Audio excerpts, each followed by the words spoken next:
Salam alaikum.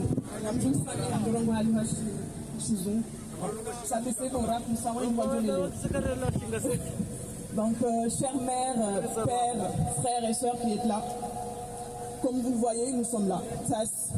Un autre dimanche où on est mobilisés, un autre dimanche où on veut dénoncer ce qui se passe chez nous, un autre dimanche où on se sent concerné en fait par ce qui se passe de l'autre côté.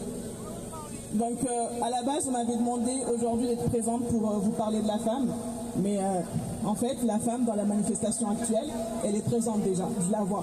Déjà la femme, elle a été à l'initiation de ces manifestations à Paris avec Ifahar Komor. Donc j'ai pas besoin de parler de la femme, elle sait où est sa place, elle sait la prendre quand elle est là. Par contre, j'aimerais bien parler de la jeunesse, que je me sens concernée en fait, cette jeunesse-là, dans laquelle j'appartiens et pour laquelle j'aimerais bien l'avoir un peu plus présente dans nos manifestations. Parce que lorsqu'on regarde, on voit qu'il y en a encore beaucoup trop de nos mamans et de nos pères. Nos mamans et nos pères et nos mères nous ont supportés, nous ont emmenés où on est là aujourd'hui. Il est assez délicat de se rendre compte que le pays tombe en pleine dictature et qu'on ne voit pas la jeunesse comorienne. Nous sommes 60% de la population. 60%. Nous sommes plus de la moitié de la population. Elle est où la jeunesse? On ne peut pas encore une fois compter sur nos pères et nos mères pour soulever encore une fois le pays. Après qu'ils aient déjà tout sacrifié pour nous emmener là où on est aujourd'hui. Nous sommes, moi, la jeunesse qu'on est actuellement, avec des compétences inouïes. C'est peut-être le moment de les mettre au service de la nation. Il est temps qu'on utilise notre matière grise pour savoir relever ce pays. Il est temps qu'on arrête, qu'on fasse en sorte qu'on ne soit plus bafoué, que nos droits élémentaires ne soient plus bafoués. Il est temps d'arrêter de laisser nos pères et nos mères se battre seuls pour nous, en fait. Pour subvenir en fait à cet avenir qu'ils ont tant lutté pour nous donner. Ils voient cet avenir qu'ils ont tant lutté pour nous offrir en train d'être arrachés.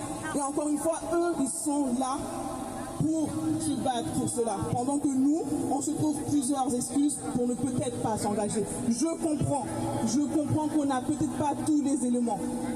C'est aux Comores, on peut chercher ces éléments, on peut les trouver, on peut se renseigner. Il est peut-être justement temps de se renseigner sur ce qui se passe chez nous, d'être conscient, d'être sensibilisé sur ce qui est en train de se passer chez nous. Il n'est pas normal de voir notre pays tomber en pleine dictature et de ne pas se demander qu'est-ce qu'on peut faire pour s'en sortir. Qu'est-ce qu'on peut faire? Notre matière grise est peut-être notre plus grande force. Tous jeunes, nous avons des compétences.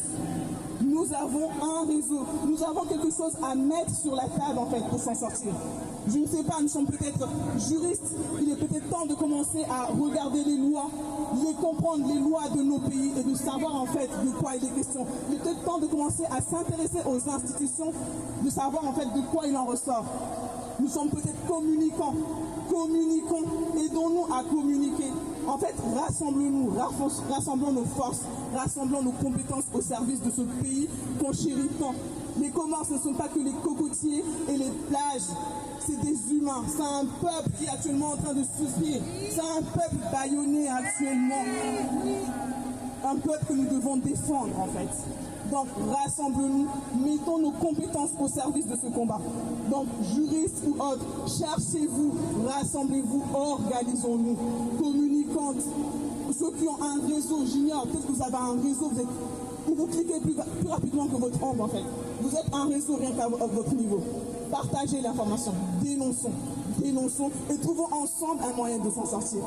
Et je vais peut-être finir en disant que je sais que dans cette mobilisation, nous sommes mobilisés et qu'il y a des gens qui cherchent à en faire de cette mobilisation ce qu'il n'en est pas.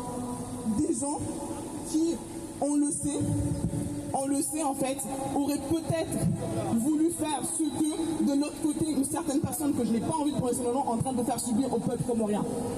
Il y a des personnes qui sont aujourd'hui devant nous alors qu'ils auraient aimé être de l'autre côté et faire subir au peuple comorien ce qu'ils sont en train de faire subir. Je parle des politiciens bien sûr et autres qui le soutiennent. On vous voit, on vous reconnaîtra. On est là aujourd'hui devant pour dénoncer ce qui se passe actuellement avec ce gouvernement autoproclamé. On sera là demain encore pour dénoncer ce que vous ferez pour le peuple en fait. Voire même, on peut faire mieux. On peut veiller ensemble à faire en sorte que les institutions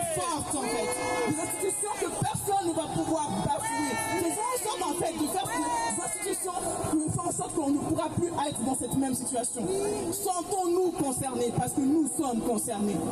Et que nous, tous nous sommes ici, nous sommes des privilégiés, nous avons le pouvoir de pouvoir parler.